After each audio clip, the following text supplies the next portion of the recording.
Hello বন্ধুরা, দেখো আমরা সবাই মিলে বাইরে আজকে শখ করে পিকনিক খাচ্ছি। পৌষ সংক্রান্তিতে তিনটে আইটেমই হবে: মাছের ঝোল, মটন আর চিকেন। বাইরে রান্না করে ভেতরে গিয়ে খাবো সব কিছু নিয়ে।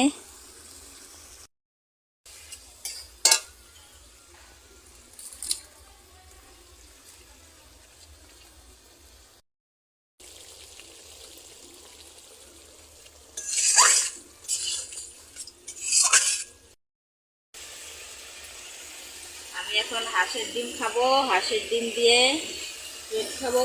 সবার খাওয়া শেষ, সবাই ভেতরে গিয়েছে, আমি বাইরে বসে আছি।